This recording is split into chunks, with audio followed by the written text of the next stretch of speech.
తెలియని వాళ్ళకి యేసుక్రీస్తుని గురించిన సత్యాన్ని చెప్పి వాళ్ళని ఆత్మీయంగా బలపరిచి వేరే ప్రాంతాల్లో దేవుని పని కొరకు వాళ్ళని సిద్ధపరిచి పంపించవలసిన బాధ్యత ప్రతి స్థానిక సంఘ కాపరికి ఉంటుంది. ఒక సంఘాన్ని నడిపించేటువంటి ఒక నాయకుడికి దేవుడు అనుగ్రహించేటువంటి బాధ్యతల్లో తెలియని వాళ్ళకి యేసుక్రీస్తును పరిచయం చేయక వాళ్ళని ఆత్మీయంగా బలపరిచి తెలియనటువంటి ప్రజల మధ్యలోకి వాళ్ళని నడిపించి వాళ్ళ ద్వారా సువార్తను వ్యాపింపజేసి అన్ని జనుల్ని రక్షణలోనికి నడిపించే విధంగా విశ్వాసుల్ని బలపరచడం అనేది ప్రతి కాపరికి దేవుడిచ్చిన బాధ్యత. సహజంగా కొంతమంది ఈ దర్శనాన్ని కోల్పోయారు, కొంతమంది ఆ దర్శనాన్ని కలిగి ఉన్నారు. ఏమీ తెలియని వ్యక్తిని నీ దగ్గరికి నడిపిస్తున్నాను, అతనికి లేదా ఆమెకి నన్ను గూర్చి పరిచయం చేస్తూ ఆత్మీయంగా ఆ బిడ్డల్ని బలపరిచి ప్రయోజనకరమైన పాత్రలుగా తీర్చిదిద్దాలి నా కుమారుడా, ఇది నీకు నేను అప్పగించే బాధ్యత అని దేవుడు కాపరిగా ఒక వ్యక్తిని ఎన్నుకున్నప్పుడు ఆ వ్యక్తికి ఇచ్చేటువంటి గురి లేదా భారం. ఏమీ తెలియని పిల్లవాడిని బడిలో చేసినప్పుడు ఎన్ని సంవత్సరాలు పడిగిపోయినా వాడు ఒకటిలోనే కూర్చున్నాడు అనుకో, అది కరెక్ట్ కాదుగా. 10 సంవత్సరాలైనా వాడు ఒకటే చదువుతున్నాడు అనుకో, వాళ్ళలోనన్నా లోపం ఉండాలి, చెప్పే పంతుల్లోనన్నా తేడా ఉండాలి. పంతులు చదువు సరిగ్గా చెప్తే 10 ఏళ్లకు వాడు 10వ తరగతిలో ఉంటాడు. 10 ఏళ్ళైనా వాడు ఒకటిలోనే కూర్చున్నాడంటే పంతులు చదువు సరిగా చెప్పేటువంటి వ్యక్తి లేదా వినే వీడి మైండ్ సరిగా ఉండకపోయింది. అవునా? వాడి మైండ్ చురుగ్గా ఉండి పంతులు కరెక్ట్గా పాఠం చేస్తే 10 ఏళ్ళకి 10వ తరగతిలో ఉంటాడు. సంవత్సరానికి ఒక తరగతి కాడికి పెరుగుతూ వస్తాడు. ఇది ఎలాగో ఒక సంఘంలో విశ్వాసిగా ప్రవేశించినటువంటి వ్యక్తి కొన్ని సంవత్సరాలు దేవుని సన్నిధిలో ఎదుగుతున్నప్పుడు, కొన్ని సంవత్సరాలు గడిచేసరికి ఒకప్పుడు ఏమీ తెలియని వ్యక్తిగా దేవుని సన్నిధికి చేరిన వ్యక్తి కొన్ని సంవత్సరాలు గడిచేసరికి దేవుని పాత్రగా, దేవుని పనిముట్టుగా మారాలి. ఇది దేవుడు విశ్వాసం నుంచి కోరేది, విశ్వాసులను ఆ విధంగా ప్రోత్సహించమని దైవ జనం నుంచి కోరేది ఇది. అలాగే నాకు దేవుడు అప్పగించినటువంటి పరిచర్యలో ఒక్క ఆడపిల్లతో పరిచర్య ప్రారంభమైంది చిలుకూరుపేటలో. నా ఫ్యామిలీతో నేను కలిసి దినమంతా పని చేసుకొని సాయంత్రానికి అందరం స్నానం చేసి ప్రార్థన చేసుకునే కుటుంబ ప్రార్థనలో మాతో పాటు ఒక ఆడపిల్ల వచ్చి కూర్చుంది. ఇంటి పక్కన అతిథి అన్నారు. పాటలు పాడి వాక్యం ఏదో నాకు తెలిసినటువంటి విషయాలు కొన్ని నా ఫ్యామిలీతో చెప్పుకుంటే అమ్మాయి విని ఆ అమ్మాయి బలపడి ఇంకొక ఆమెకి చెప్పింది. ఆమె రావటం మొదలుపెట్టి వీళ్ళిద్దరు కలిసి ఇంకొక ఆమెకి చెప్పారు. నేను అందించే ఆ మాటలు వాళ్ళు ముగ్గురు కలిసి ఇంకొకళ్ళకి దేవుని మహాకృపను బట్టి ఇప్పటికీ 50,000కు పైచిలకు ఆత్మ రక్షించబడ్డారు.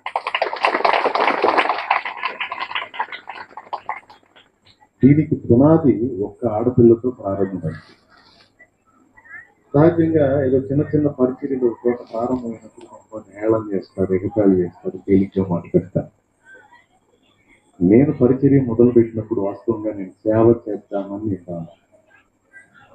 ఏదో యేసయ్య నాకు తెలిసాడు. ఒకప్పుడు నేను యేసు ప్రభుని ఎరగని స్థితిలో విగ్రహారాధికుడుగా నిజమైన దేవుడు నాకు తెలియదు. సంస్కృత శ్లోకాలు చదివి నేను పూజ చేసి మరి వేరే క్రమంలో ఉన్నాను. నేను నన్ను జీవంగల దేవుడు దర్శించాడు. ఆత్మహత్య చేసుకుని ప్రాణం తీసుకుందామన్న విరక్తిలో ఆలోచనలో ఉన్న నన్ను దర్శించి శాపంలో నుండి నా కుటుంబాన్ని ఆశీర్వాదంలోకి నడిపించి నిత్య జీవానికి వారసత్వం ఇవ్వటమే కాకుండా ఒక మనిషిగా ఎలా జీవించాలో, ఎలాంటి నీతి విలువలు కలిగి బతకాలో నేర్పించాలి. తల్లిని ఎలా సన్మానించాలో, తండ్రిని ఎలా గౌరవించాలో, భార్యను ఎలా పట్టించుకోవాలో, తోడబుట్టిన వారికి ఎలాంటి గౌరవాన్ని ఇవ్వాలో ఏమి ఎరగని స్థితిలో భక్తి చేస్తున్నాను కానీ సరైన సంస్కారం లేని బ్రతుకుతున్నాను. యేసుక్రీస్తు పరిచయం అయిన తర్వాత తల్లిదండ్రుల్ని ప్రేమించటం కానీ, భార్య బిడ్డలను ఆదరించటం కానీ, తోడబుట్టిన వారి బాధ్యత నెరవేర్చడం కానీ అన్ని బైబిల్లోనే దేవుడు నేర్పాడు. అంతటితో ఆగిపోకుండా సమాజానికి నా బాధ్యత ఏంటో కూడా దేవుడు స్పష్టపరిచాడు. ఒకప్పుడు నన్ను తెలియని స్థితిలో నువ్వు చాలా వేదన అనుభవించావు. ఈరోజు నన్ను తెలుసుకుని ఎంతో సంతోషంగా బతుకుతున్నాను. మరి ఈరోజు నీకు దొరికిన ఈ సంతోషం దొరకని స్థితిలో చాలా మంది నశించిపోతున్నారు. వాళ్ళకి నువ్వు ప్రకటించాలి నా కుమారుడానికి దేవుడు నాకు పిలుపునిచ్చాడు. పిలిచాడు కానీ నాకు భయం, సేవ చేయాలంటే నాకు భయం. ఎందుకంటే ఎవరికి లేని శోధనలు సేవకులకు ఉంటాయి. దైవ సేవ అంటే చిన్న మాట కాదు. సమాజానికి నీతిని బోధించకపోతే ఎవరు మనల్ని ఏం మాట్లాడరు, కానీ సమాజానికి మనం నీతిని బోధిస్తున్నప్పుడు ప్రతి ఒక్కడు మనల్ని వెతుకుతూ ఉంటాడు. నీతి మాటలు తెగ చెప్తున్నాడు, నీటి బతికేందో చూద్దాము. అవునా? ఇప్పుడు నీతిని బోధించడం చిన్న పనే. ప్రపంచంలో ఉన్న పనులన్నింటిలోనికి తేలికైన పని ఏంటంటే ఎదుటోడికి నీతులు చెప్పటం. ఏంటి? ఎదుటోడికి నీతులు చెప్పటం. ప్రపంచంలో ఉన్న పనులన్నింటిలోని గొప్ప పని ఏంటంటే చెప్పిన నీతిని అనుసరించి బ్రతికి చూపించడం. యేసు ప్రభు వారు నీతి మాటలు చెప్పారు. ఇంకా లోకంలో మహానుభావులు చాలా మంది నీతి మాటలు చెప్పారు. కానీ వాళ్ళకి యేసు ప్రభుకున్న తేడా ఏంటంటే లోకంలో మహానుభావులందరూ చాలా మంది నీతి మాటలు చెప్పారు, కానీ బ్రతికినోళ్ళు లేదు. చెప్పారు, పెద్ద పెద్ద నీతులు చెప్పారు, కానీ బ్రతకలేదు. కానీ యేసు ప్రభు ఏ మాట చెప్పాడో ఆ మాటను అనుసరించి బ్రతికి చూపించిన ఏకైక వ్యక్తి ప్రభు అయిన యేసు క్రీస్తు. ఓకే, నాకేంటంటే పాదిరి అంటే మాదిరి ఉండాలి. మాదిరి చేతగానుడు పాదిరి పనికిరాడనే నాకు. కట్టే బట్ట దగ్గర నుంచి వ్యవహరించే తీరు, మాట, ప్రవర్తన అన్ని విషయాల్లో జాగ్రత్తగా, డబ్బు విషయంలో ప్రలోభించేవాడై ఉండకూడదు. స్త్రీలోరత్వం పనికిరాదు. గర్వహృదయుడై ఉండకూడదు. దీన మనసు కలిగి ఉండాలి. భక్తిపరుడై ఉండాలి. ఆత్మీయంగా ఉండాలి. సమాజం చూసి నేర్చుకోవడానికి మంచి మాదిరిచ్చేవాడై ఉండాలి. రకంగా చెప్పాలంటే దినగనం అన్నిటినీ చంపుకుంటూ బ్రతకాలి దైవ సేవ అంటే. సహజంగా మనిషి పొడక పుట్టిన వాడికి ఎన్నో రకాల వాంఛలు, కోరికలు, ఇచ్చలు, ఆశలు, ఆలోచనలు ఉంటాయి. కానీ అందరిలాగా ఇతను బతకడానికి లేదు. అందరిలా బతికితే అందరిలో ఒకడైపోతాయి. కానీ ప్రత్యేకించిన జీవితం జీవించేది కష్టం. అందుకే నేను దాదాపు ఈ సేవ అనేది కష్టతరం కాబట్టి ఏదో నాకు తెలిసినంత వరకు యేసు ప్రభుని నలుగురికి పరిచయం చేస్తాను. నన్ను దేవుడు పిలిచే లోపు ఒక 50 మందిని రక్షణలోనికి నడిపించి వెళ్ళిపోతాం అని అసలు నేను ఫిక్స్ అయినది. నేను సువార్త చేద్దాం, సేవ చేద్దాం, ఆత్మలు రక్షించి ఇలా సంఘాలు కట్టి పరిచర్య చేద్దామన్న ఆలోచన నాకు లేదు. అయితే దేవుడు నన్ను దర్శించి అనేక రీతిలో నాతో మాట్లాడి నన్ను సేవకి పిలుస్తున్నప్పుడు మొదట నేను భయపడ్డాను. నా ఫ్యామిలీని పెట్టుకొని నేను నా చిన్న కుటుంబంతో పరిచర్య అంటే సాయంత్రం వేళ ఇక్కడనే కనకాడు కూర్చొని చిన్న ప్రార్థన, బాగా అప్పులు, చేతులు డబ్బులు, కనీసం ఒక కంజర కొనుక్కోవడానికి డబ్బులు. ఆ కంజర అప్పట్లో 160 రూపాయలు, ఇప్పుడు ఎంతో తెలియదు. ఆ కంజర రేట్ అప్పుడు 160 రూపాయలు, ఇప్పుడు 350 రూపాయలు. నేను గమ్మత్తు 160 రూపాయలు. అది కూడా కొన్నా. రైతు ఒక ఆయన మా ఇంటి ముందు వెళ్తా ఉన్నాడు. అది కూడా జస్ట్ ఆయన అడిగాను, అమ్మా ఎంత అయింది దగ్గర అంటే ఆయన రేట్ చెప్తే ఆ రేటు మనీని పెట్టి కొనుక్కున్నాను. చాలా అప్పుల్లో, సమస్యల్లో స్టీల్ పేషెంట్ గోడలేసి అది కొట్టి పాటలు పాడారు. ఏదో నా ఫ్యామిలీ, నేను, మా నాన్న, మా అమ్మాయి, మా వదిన, మా భార్య, పిల్ల బ్యాచ్ మొత్తం కలిసి కూర్చొని సాయంత్రం పూట పాటలు పాడుకుంటా దేవుని మనకొచ్చింది. ఒకప్పుడు ఆయన తెలియదు, ఆయనలో ఆనందం తెలియదు. ఇప్పుడు ఆయన తెలుసు, ఆయనలో ఆనందం తెలుసు. దినమంతా కష్టపడి జాకెట్ చేసుకుని సాయంత్రానికి అందరం కలిసి ప్రార్థన చేసుకునేవాళ్ళు, పాటలు పాడుకునేవాళ్ళు. అదొక ఆనందంగా ఉంది. ఆ ఆనందమేమైన స్థితిలో అలా చేసుకుంటూ వెళ్ళాను. ఎందుకు సేవకుడుగా నేను కావద్దు అనుకున్నానంటే భయం అన్నాడు కదా. ఆత్మల భారం ఉంది, ఆత్మలు రక్షించాలని ఉంది, కానీ మాదిరి ఇస్తానో ఇవ్వను అనే భయం. విశ్వాసులు మామూలు కాదు. తెల్ల బట్టలు వేసుకుంటేనేమో అదొక వేషం వేస్తాడంట. కలర్ బట్టలు వేసుకుంటేనేమో ఆయనకి లోకాశాలు కావాలా మనకు చెబుతాడు. అవునా? గంటన్నర వాకింగ్ చెప్పాడు అనుకో, వేళ్ళు ఉన్నట్టు ప్రసంగం ఆపరు పోడలేదు. అరగంటకి చెప్పాడు అనుకో, ఏమన్నా ఎప్పుడే అయిపోయాడు కదా. మరి ఆయనకు వచ్చింది అంతవరకు. కాళ్ళు నడుగుతున్నో లేకపోతే సైకిల్లోనో తిరుగుతూ సేవ చేశాడు. ఎక్కడెక్కడ పాస్టులు జీవించబడుతుంటే మన అయ్యగారు దరిద్రం అని చెప్తూనే ఉంటారు. అలాగని బయట కారు వదరు వందని కూడు వడకని కూడా వాళ్ళకి ఏం తక్కువ, వాళ్ళకి పైన తక్కువ. కారులో తిరిగితే ఒక కామెంటు తిరగకపోతే ఇంకొక.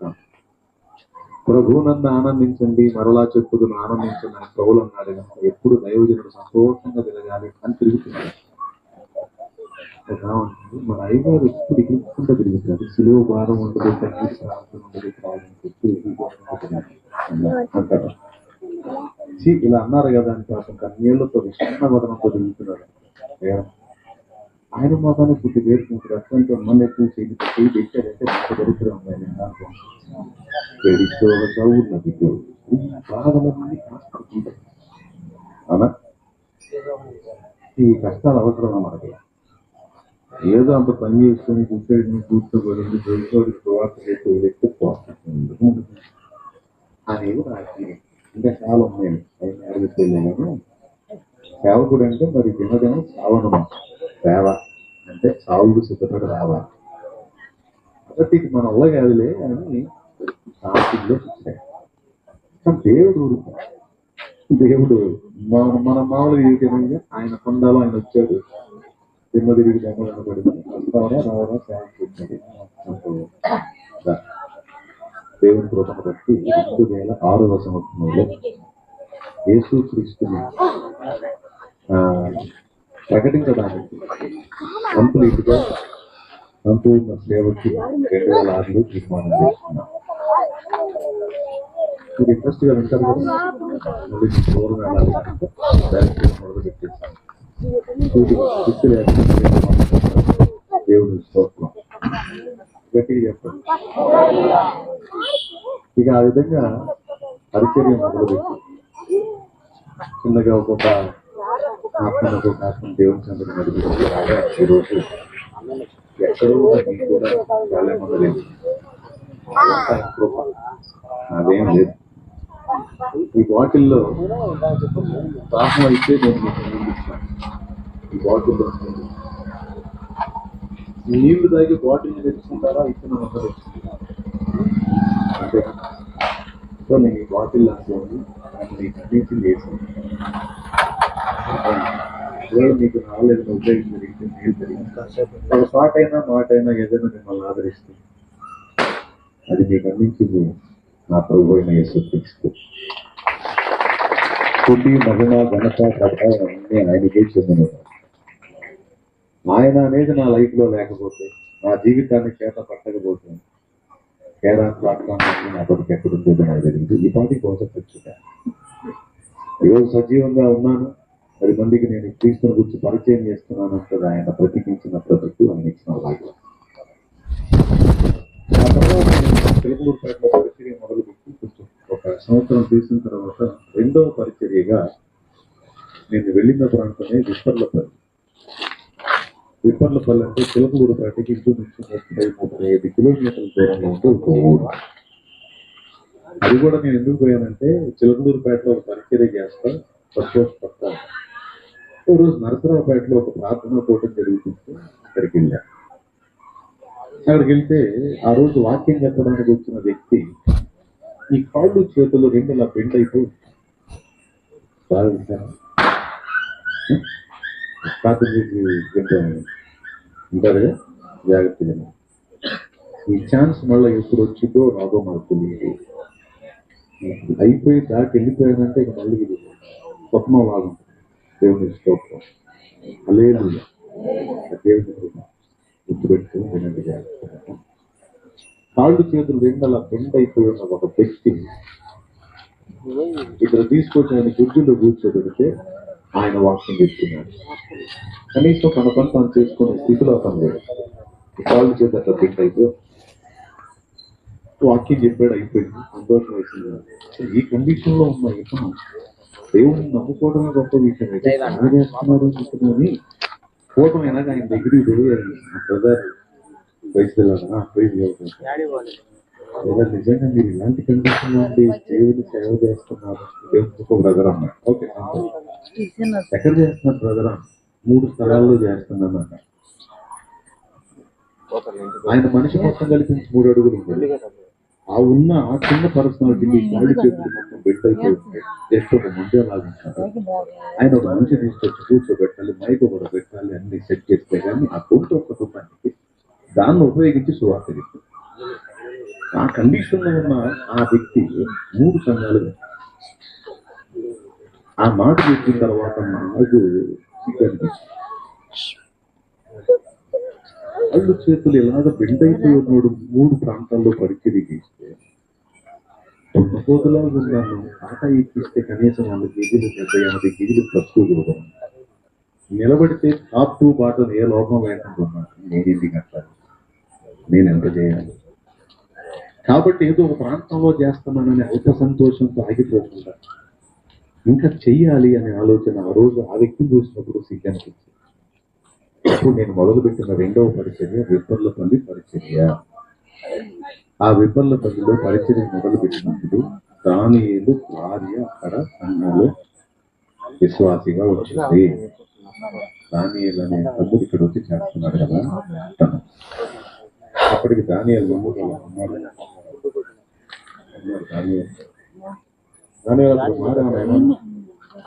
రేపుల్లో ఉన్నప్పుడు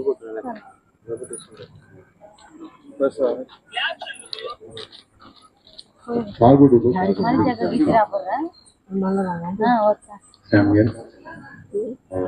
డానియల్ తర్వాత ఇక్కడ మొదట ఆయన భార్య దేవుని తెలుసుకుంది. తర్వాత దానియల్ పట్టుకొచ్చారు.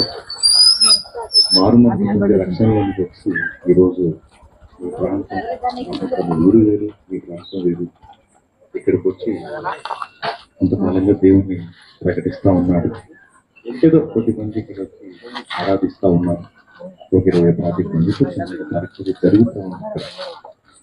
నా సంతోషం ఏంటంటే ఉపదేశం విన్న తర్వాత ఒకడు సేవకు నిలబడటం నా ధన్యత. దేవుడు నాకు ఇచ్చిన కృప. ఎంత సేవ చేశాడు, ఎంతమందిని కట్టాడు అన్నది కాదు. అసలు నేను దేవుని కోసం బతకాలి, దేవుని కోసం నేను కొంతైనా చెయ్యాలి అనే తీర్మానం ఒక వ్యక్తిలోనికి వచ్చింది చూసి అక్కడ నేను పాస్ అయ్యాను. మీ అబ్బాయి ఏం చెప్పింది అంటే ఒక తాగుబోతుగా ఉన్న వ్యక్తి దేవుని మందిరానికి వచ్చి మారు మనసు పొంది బాప్తిస్మం పొంది తన జీవితాన్ని మార్చుకొని తన నడవడిని దిద్దుకొని అంతటితో ఆగిపోకుండా తను యేసుక్రీస్తు కోసం బ్రతకాలి అనే తీర్మానంలోకి ఒకడు వచ్చాడు అంటే ఉపదేశం ఫలించింది. ఆ వ్యక్తికి కర్తవ్యం బోధపడింది, క్రీస్తు కోసం జీవించాలనే నిర్ణయానికి వచ్చాడని నేను అంటున్నాను. నా ధన్యత. ఈ రకంగా ఈ ఒక్కడే కాదు, దాదాపు వందలాది మంది దైవ సేవకులై వందలాది స్థలాలకు వెళ్ళి వాళ్ళకు తగిన పరిధిలో సేవ చేస్తూ ఉన్నారు. రెండవది, దాదాపు 2,000 మంది కంటే ఎక్కువ మంది పరిచారకులు ఆదివారం రోజు నాతో కలిసి ఆ మెయిన్ బ్రాంచ్ లో పరిచర్య చేస్తూ ఉంటారు. వేలాది మంది గ్యాదర్ అవుతారు. ఆహారం వండి పెట్టే దగ్గర నుంచి, వాహనాల్ని కంట్రోల్ చేసే దగ్గర నుంచి, ట్రాఫిక్ ని కంట్రోల్ చేసే దగ్గర నుంచి, లోపల సౌండ్ సిస్టమ్ దగ్గర నుంచి, లైటింగ్ సెక్షన్ దగ్గర నుంచి అన్ని పనులకు దాదాపు 2,000 పరిచారకులు పనిచేస్తారు. అసలు ఇది ఒక చిన్న ఆడపిల్లతో మొదలైన ఆ పరిచర్యలు ఇదంతా దేవుడు చేసిన కార్యం. అంతమంది పరిచర్యలోకి రావడానికి కారణం అది కూడా దేవుని అది కూడా అర్థమైంది. మన కోసం ప్రాణం పెట్టి మనల్ని విమోచించి మనకు నిత్య జీవాన్ని ఇవ్వడానికి ఇష్టపడిన దేవుడి కోసం కొంతైనా చేయకపోతే నా విశ్వాసానికి నా భక్తికి అర్థం లేదని వాళ్ళకి అర్థమై వాళ్ళు కూడా నాతో కలిసి దేవుడు పని చేయటం మొదలుపెట్టారు. 6 రోజులు కష్టపడి పని చేసుకుంటా.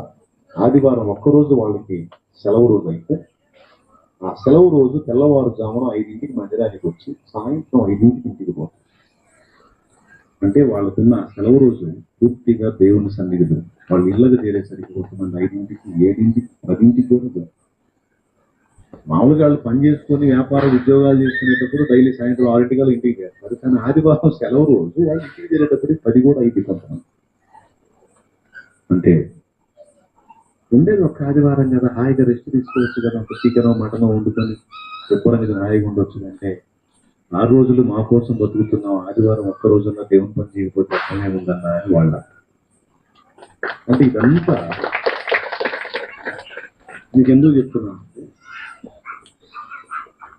కాళేమరాజు చిలకలూరుపేటలో పరిచయం చేస్తున్నాడు, అంతవరకు చేసుకోవచ్చు కదా.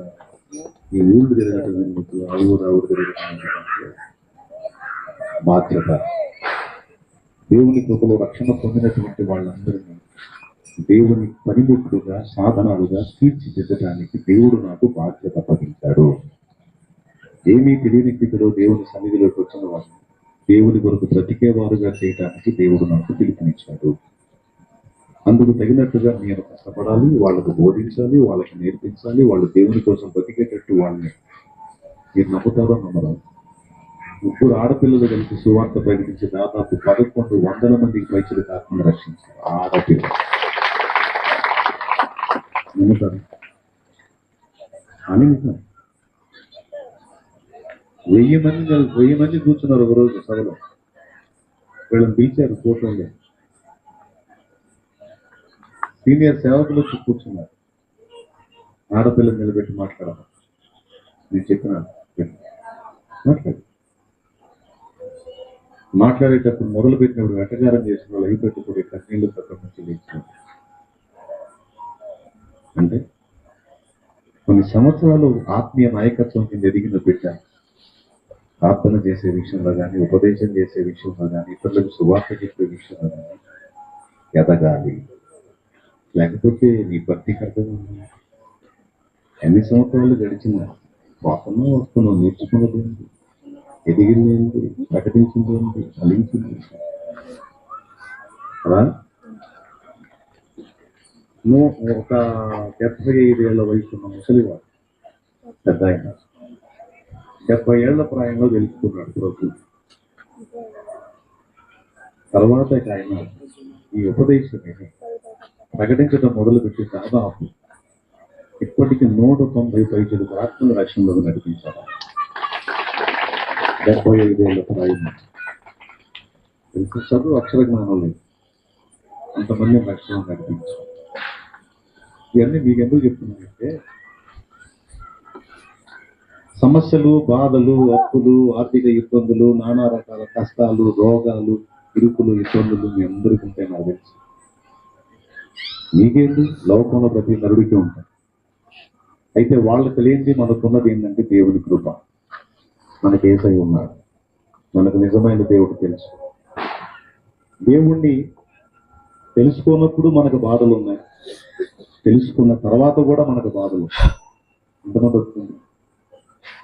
యేసయ్యని తెలుసుకోకముందు కష్టాల్లో ఉన్నాం, యేసయ్యని తెలుసుకున్న తర్వాత కూడా కష్టాలన్నీ మారిపోయి సుఖాలు వచ్చినాయా? మరి ఇంతోటి భాగ్యానికి ఎందుకు నమ్ముకోవాలి యేసు ప్రభువుని?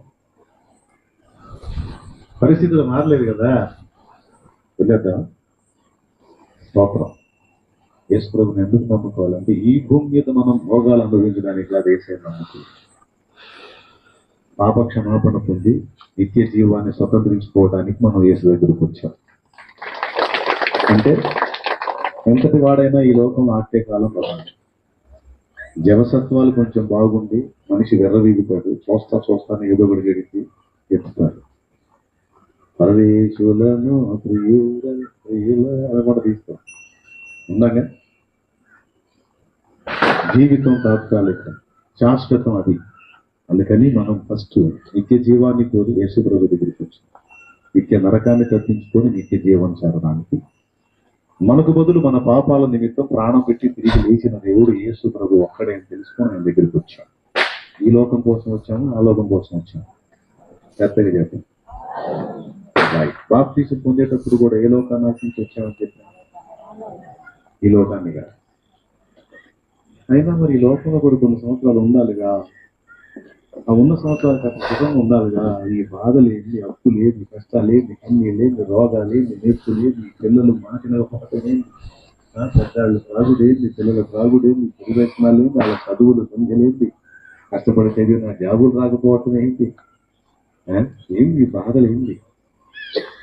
ఒక్కొక్కరికి ఒక్కొక్క టైపు సమస్య. అస్సలు నాకు ఒక్క సమస్య కూడా లేదన్నో ఎవరైనా ఉంటే ఒకళ్ళు చేయొద్దు. లేదయ్యా నాకు దగ్గర బాధలు నాతోనే నేను చేస్తాను.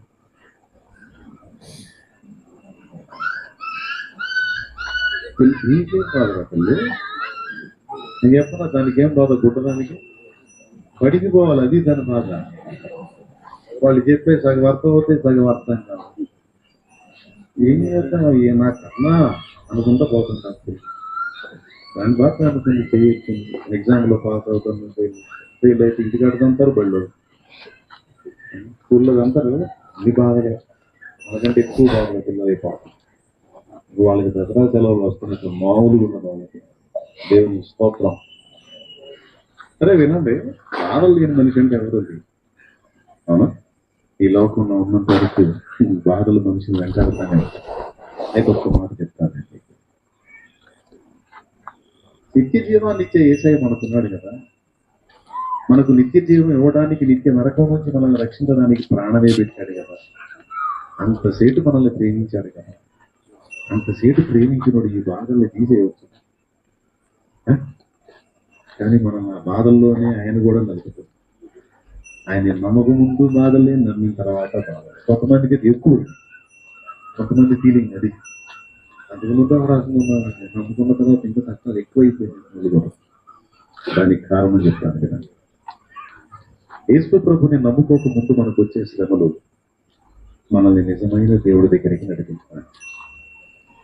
నెంబర్ 1, ఎక్కడికి? నిజమైన దేవుడి దగ్గర నడిపించడానికి ఆ శ్రమలు ఉపయోగపడతాయి. అవును, ఆయన దగ్గరికి వచ్చిన తర్వాత కొంత ఊరట లభించిన తర్వాత మళ్ళీ శ్రమలు స్టార్ట్ అయినాయి. ఇక దేవుడి దగ్గరికి వచ్చేది, ఇక నాకు సుఖం దక్కితలే, నాకు ప్రశాంతత ఉంటుందిలే అని ఆశపడతాను. అదంతా కొద్ది రోజులు తర్వాత మళ్ళా మొదటి వచ్చింది, మళ్ళా బాధలు స్టార్ట్. ఇది ఎందుకో తెలుసా?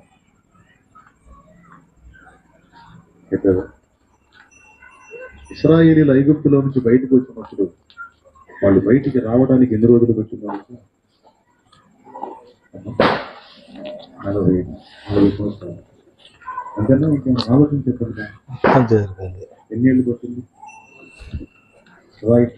కాస్త బైబిల్ జ్ఞానం ఉన్నవాళ్ళు ఉన్నారు మీ దగ్గర. 400 సంవత్సరాలని కొంతమంది, 40 ఏళ్ళని కొంతమంది ఉన్నారు.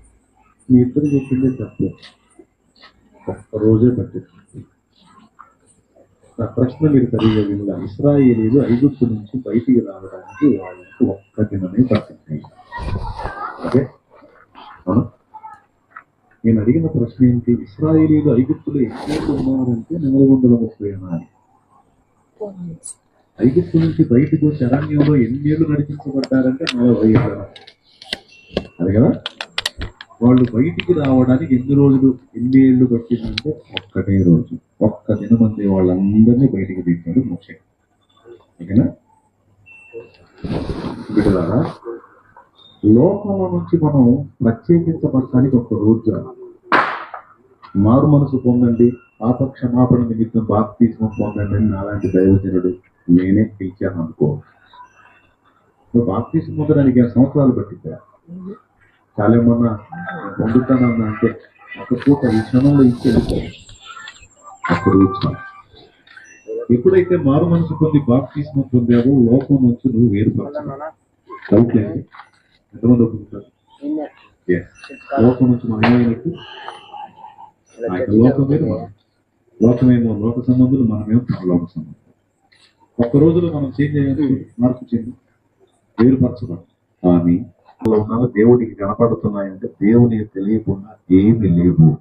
అన్ని స్పష్టంగా తెలిసే కొన్ని మనకు అనుమతిస్తున్నాడు, కొన్నిటిని తప్పిస్తున్నాడు, కొన్నిటిని రప్పిస్తున్నాడు. టోటల్ గా రప్పించేవి తప్పించేవన్నీ నీ మేలుకే కలిపి జరిపిస్తున్నాడు.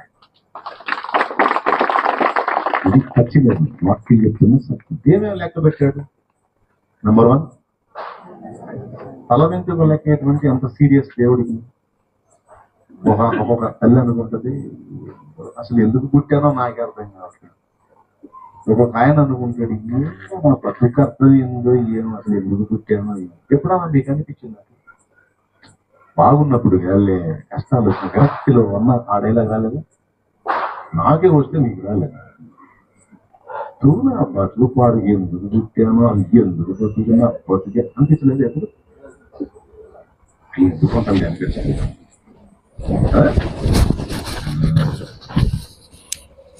ఈ పేరేంటి?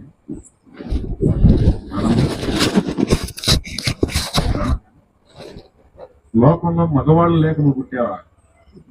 కోట్ల మంది ఉన్నారుగా మగవాళ్ళు, అంతమంది ఉంటుంది అట్టాగు.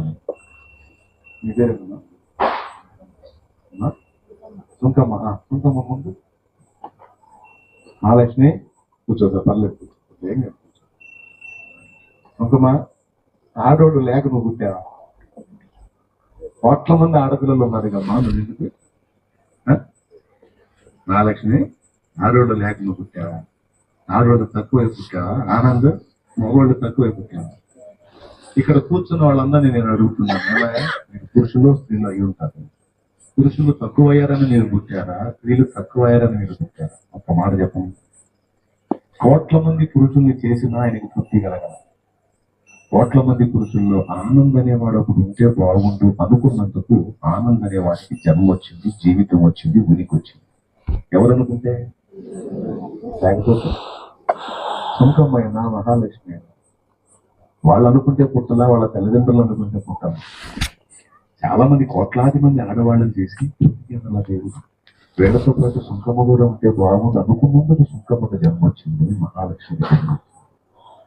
ఈ రకంగా మనందరం ఆయన అనుకున్నాడు కనుక ఉనికిలోకి వచ్చింది. లేకపోతే నీకు నాకు అసలు ఉనికి ఉంది? 7గురికి జన్మనిచ్చిన మా అమ్మ ఇక నా వల్ల కాదని రిక్షా బండి ఎక్కిందంటే ఆపరేషన్ చేయించుకుంటాను. ఎంతమంది? 2 మగ పిల్లలు, 5 ఆడపిల్లలు మొత్తం. ఇక చాలు అని పోయి బండి ఎక్కిన రిక్షా. ఆ పని కానీ చేసి ఆమె నిజంగా ఆసుపత్రికి ఆ పని చేసినట్లయితే షాదేవరాజు అనేవాడు ఉండేవాడు. పిల్లలు చాలా కదన్నమాట. 7 నేను చేస్తుంటుందండి, ఇటు పక్క ఇటు గీ బ్యా సరిగ్గా గుర్తు తీసుకుంటున్నారు.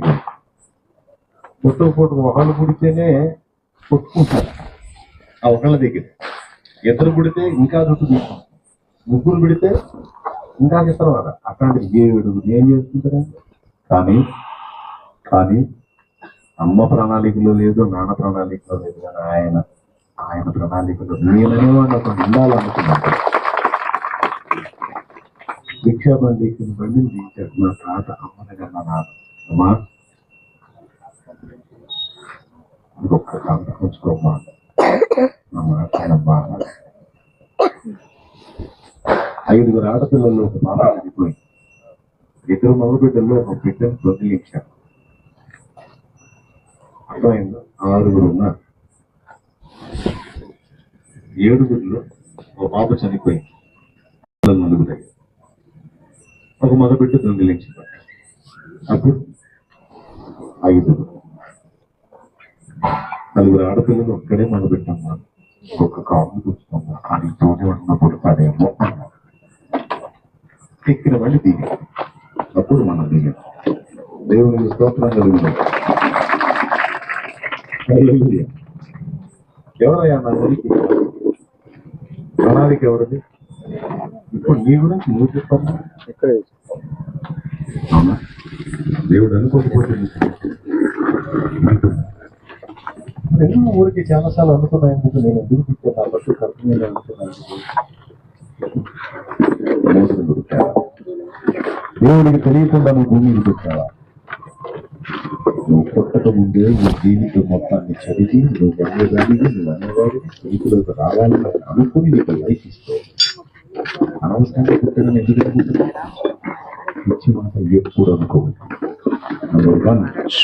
నీ భూమికి ఆయన మూలంగా కలిగి ఆయన అనుకుంటే నువ్వు. ఇంకొకటి, ముఖ్యమంత్రికి ప్రధానమంత్రి కొన్ని వాళ్ళెవరో మీకు తెలుసు. వాళ్ళ పేరు గుర్తు, ముఖ్యమంత్రి పేరు గుర్తు. ఓకే, చంద్ర. ప్రధానమంత్రి పేరు గుర్తుంది, నరేంద్ర.